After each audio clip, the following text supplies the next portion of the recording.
वो लोग पसंद करके लड़की को देख के किए, एक बार नहीं देखे सर, 10 बार कॉलेज में जाके प्रशांत में लड़की को देखे। उसके बाद बोले कि हम इंगेजमेंट करेंगे संतोषी माता के मंदिर में। सर वो लोग इंगेजमेंट किए, जैसे बैल को कुदाता उस तरह लड़की को कुदा के लोग देखे। वहाँ गए तो देखिए कि इसके पूरे देह पर जंतर बना हुआ था, और मिर्चाई का एगो बटुक में धुक्कुन लगा के रखा गया हुआ था, और इसको कमरा में बंद करके रखे हुए था।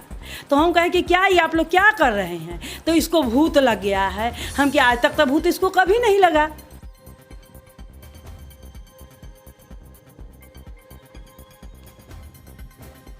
एक विवाहिता पत्नी ने अपने पति पर गंभीर आरोप लगाकर सदर थाना में एक प्राथमिकी दर्ज कराई थी, लेकिन पुलिस की कार्यशैली में शिथिलता की वजह से प्राथमिकी को 1 साल गुजरने के बाद भी विवाहिता महिला और उसकी मायके वालों को न्याय के लिए दर दर भटकना पड़ रहा है।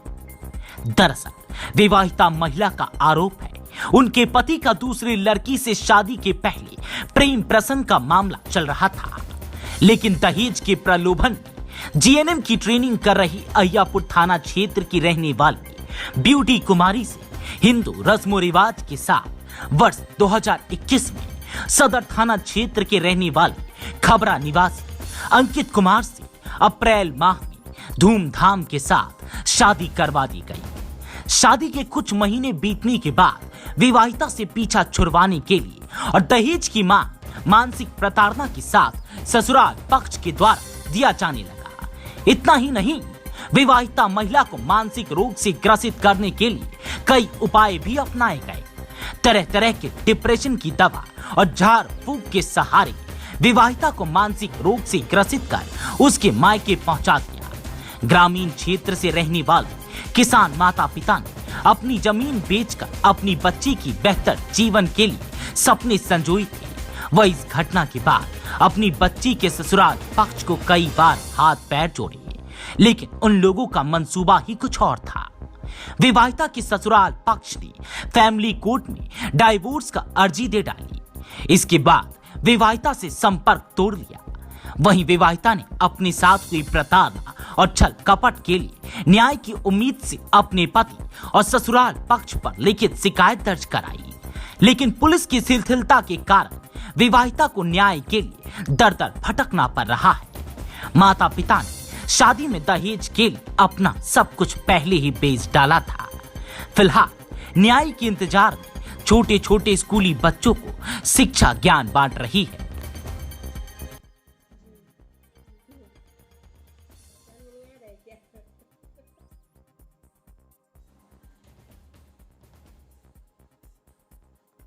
कुछ परेशानी नहीं है सर, हम लोग एफआईआर किए हैं सदर थाना में, लेकिन कोई सुनवाई नहीं हुआ अभी तक। हमको घर में रहना, हमको रहने के लिए घर नहीं है। हम प्राइवेट स्कूल में पढ़ा के अपना जीवन यापन कर रहे हैं अभी, और हमको कोई मतलब कि कहीं से भी कोई सपोर्ट नहीं मिल रहा है। वहाँ का सारे लोग मेरा फ़ोन नंबर ब्लॉक कर दिए हुए हैं। क्या दिक्कत आ रहा था यहाँ शादी के बाद से? क्या परेशानी हो गई? शादी के दिक्कत के बाद से क्या परेशानी हो गई जो आपको अलग रहना पड़ रहा है? शादी के बाद से वही वो लड़की का चक्कर था।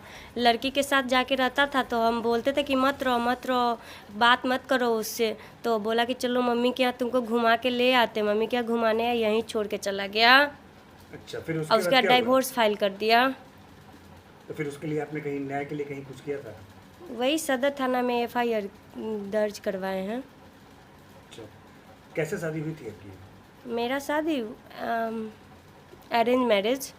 कब हुई थी, कहाँ हुई थी? 3/5/2021 को यहीं पे इसी जगह पे हुआ था। क्या कह के शादी किया गया था आपसे?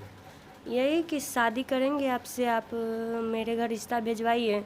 तो मेरे यहाँ से रिश्ता गया था, तो रिश्ता एक बार में ही एक्सेप्ट हो गया, तो शादी हो गया। उसके बाद आपको नहीं लगा कि वहाँ आपके साथ ये किया गया? वहाँ कैसा सलूक किया जा रहा था आपके साथ? बोले तुम्हारे पापा नहीं कमाते, तुम्हारी मम्मी नहीं कमाती है, ये टॉर्चर टाइप का पागल का दवा, तू पागल हो, तुमको पागल का दवा खिलाएंगे। संजय कुमार से दिखला दिया गया। उसके बाद मेडिकल में भर्ती करवा दिया गया 10 दिन। बुखार लगा हुआ था। बुखार में हमको मेंटल दवाई चल रहा था। बुखार का दवा नहीं चल रहा था, मेंटल दवा चल रहा था। बुखार में हम मर रहे थे, लेकिन हमको बुखार का दवा नहीं, हमको झाड़ फूक, ओझा वैद, मिर्ची का धुक्कुन देना, राई से निहुचना, ये करना वो करना, नज़र लग गया है, पता क्यों नहीं। करते थे लोग ऐसा आपके साथ? सोचते थे कि मर जाएगी तो पिंड छूट जाएगा। तो फिर उसके बाद आपको कैसे पता चला कि आपको दवा ववा दे रहे थे वो? हमको खिलाते थे तो पता नहीं चलेगा। जी, अब क्या चाह रही हैं आप? हम यही चाह रहे हैं कि हमको उस घर में रहने का अनुमति मिले। वो लोग पसंद करके लड़की को देख के किए, एक बार नहीं देखे सर, 10 बार कॉलेज में जाके प्रशांत में लड़की को देखे हुए हैं। उसके बाद बोले कि हम इंगेजमेंट करेंगे, संतोषी माता के मंदिर में सर वो लोग इंगेजमेंट किए। जैसे बैल को कुदाता उस तरह लड़की को कुदा के वो लोग देखे हुए थे। मेंटली जो डिस्टर्ब होगा सर, मेंटली डिस्टर्ब और बीमारी को लोग छुपा सकता है, लेकिन मेंटली डिस्टर्ब को तो नहीं छुपा सकता है लोग। जब मेरी लड़की उनके समझ में मेंटल आया तो उसी समय कहते कि हम शादी नहीं करेंगे। शादी कर लिए। उसके बाद सर हम 1 महीना का अगुआ से पूछे हैं कि सर क्या स्थिति है वहाँ, कहा तो ना आपके बेटी का बहुत बड़ाई हो रहा है, बहुत बड़ाई वो लोग कर रहे हैं कि बहुत अच्छी है। उसके बाद सर 2 महीना के बाद हमको खबर आता है, लड़का लड़की उस बीच में आया है मेरे यहाँ, हर तरफ से जो विदाई होता है पगफेरी वाला सर हम किए उसका। उसके बाद 2 महीना के बाद एक बार हमको फ़ोन आता है सर रात में कि आपकी लड़की का तबीयत बहुत ज़्यादा ख़राब है। सर हम वहाँ गए तो देखिए कि इसके पूरे देह पर जंतर बना हुआ था, और मिर्चाई का एगो बटुक में धुक्कुन लगा के रखा गया हुआ था, और इसको कमरा में बंद करके रखे हुए था। तो हम कहें कि क्या ये आप लोग क्या कर रहे हैं? तो इसको भूत लग गया है। हम कि आज तक तो भूत इसको कभी नहीं लगा, इतना बड़ा हम किए तो कभी इसको भूत नहीं लगा, आपके यहाँ आकर भूत कैसे लगा? तो ये जंतर मंतर को तोड़ रही थी तो बोला कि मेंटल डिस्टर्ब है। संजय कुमार के यहाँ ले गए, दिखा दिए संजय कुमार से। संजय कुमार ही खाना पीना छोड़ी हुई थी। तो ये बाद में हमको बतलाई कि मम्मी से दूसरे लड़की से बात करता है। तो हम कहे कि देखो बेटा ये सब तो संभालना पड़ेगा, जैसा परिस्थिति है तो लड़का को खींचना पड़ेगा। उसके बाद हम लोग पड़ा पंचायती में चले गए सर, पैर गोड़ पकड़ना जो होता है पकड़ना शुरू कर दिए कि देखिए शादी कर लिया। हम लोग को पता चल गया कि दूसरे लड़की के भाई का साली है, उसके साथ है वो अपना उसका घनचक्कर चलता है। उसके बाद हम लोग प्रेम से समझाना शुरू किए कि देखिए कि आप शादी करके इस तरह का काम नहीं कीजिए, शादी से पहले जो था अब अपना शादी कर लिए तो घर बसाइए। तो ना आपकी बेटी ऐसी है वैसी है। हम कहता बेटी ऐसी वैसी तो आप लोग देख के शादी किए हुए हैं। हर जगह से पता लगा कि हमारे मोहल्ला में उसके पिताजी आए हुए थे सर, हमारे घर के पास आकर पता लगा के चले गए। उनको कोई ऐसा आदमी नहीं था जो कहता कि लड़की ख़राब है। आज तक हमारे लड़की पर कहीं भी अंगुली सर नहीं उठा। अभी भी अपने जीवन यापन के लिए प्राइवेट स्कूल में सर हमारा आर्थिक स्थिति वैसा मजबूत नहीं है। ज़मीन बेच के सर 2 बीघा हम लोग शादी किए हुए थे, इंगेजमेंट से शादी में हम 2 बीघा ज़मीन बेच के किए हुए थे। अब हम लोग का वैसा आर्थिक स्थिति नहीं है जो हम इसको कुछ कर सके। तो अपना स्कूल में पढ़ा के अपना किसी तरह अपना जीवन यापन कर रही है। इसका टोटल सामान सर, पैर का चप्पल वो भी वो लोग नहीं दिए। एक पैर का चप्पल होता है वो भी वो लोग रख लिए, वो भी नहीं दिए। कपड़ा लता जो होता है गहना गठी सर, कहीं जाए जेवर सर बहुत मैनेज का। लड़का का पैर जाके पकड़ लिए, लड़के के पिताजी का पैर सर जाके दोनों हाथे पकड़ लिए कि हम लोग शादी किए हैं, केस लड़ने के लिए शादी नहीं किए। यहाँ तक बाद में कह दिए कि मेरी लड़की को जॉब लगेगी उसके बाद आपके यहाँ जाएगी, आप केस मुकदमा का घनचक्कर हम लोग करना नहीं चाहते। जब किसी तरह वो नहीं मानने के लिए तैयार हुए तब सर हम लोग सदर थाना में जाकर उन्हीं के थाना में केस डाले। उसके बाद केस करने में भी वो लोग थाना पर पैसा दिए थे कि क्या किए हुए थे, इसकी चाह रहा था। किसी तरह हमारा केस तो वहाँ दर्ज कर लिया गया सर, लेकिन उसके बाद कोई भी न्याय हम लोग को। डीएसपी साहब के यहाँ बेटी को लेके सर गए हम कि सर देख लिया जाए कि लड़की अगर मेंटल टॉर्चर है तो देखने से पता। डीएसपी साहब बात इससे किए आधा घंटा पौन घंटा लड़की से। उसके बाद सुपरविजन कर दिए कि नहीं लड़की कहीं से भी मेंटल नहीं आपकी है, वो लोग का बदमाशी है, वो लोग से जेल में सरेंगे। हमको यही बोले डीएसपी साहब कि वो लोग जेल में सरेंगे, जो लड़की आपका कहीं से भी डिस्टर्ब नहीं है, कि आपका बच्चा सुरक्षित ही है। हमको जो है तो सुपरविजन सही तरीक़ा से कर दिए, राघव दयाल सर थे। उसके बाद सर हम दौड़ते रह गए। ये लोग अपना पैसा दे के एंट्री सब टेटी बेल अपना क्या किए हुए थे चारों बगल। हम सर तो पैसा दे दिए हुए उनको। हमारा टोटल बेटी को हम सर स्टूडेंट क्रेडिट कार्ड लेके 4 लाख लोन लेके हम इसको करवाए हुए थे। उसमें 40,000 इसको लैपटॉप खरीदने के लिए पैसा दिया हुआ था। वो भी लड़का इतना शातिर था कि इसके अकाउंट से ट्रांसफ़र कर लिया अपने अकाउंट पर सर। इसका लास्ट ईयर का एग्ज़ाम हुआ है तो सर किसी तरह हम व्यवस्था करके इसका एग्ज़ाम दिलवाए हैं सर। अगर हम छोड़ देते तो लड़की को पास तो 2 ऑप्शन था, या तो ये लड़की सुसाइड कर लेती, नहीं तो लड़की कहीं वो कर लेती, कुछ कर लेती। शादी करने के बाद माता पिता भी छोड़ देते लड़की को, लेकिन इसके सरकार का दिया हुआ अनुदान भी बुझिए कि कितना गिरा हुआ वो लोग का स्तर है सर। सरकार का दिया अनुदान भी वो रख लिए। कब शादी किए थे, कहाँ किए थे? सर शादी किए हुए थे खबड़ा में, लड़का का घर खबड़ा है सर, उसका रियलिटी घर बहुनगरी है, डेरा खबड़ा में है सर। हम यही अहियापुर में, हम लोग का घर अम्मा सोईजन पड़ता है सर, यही अहियापुर में हम लोग शादी किए हुए थे सर।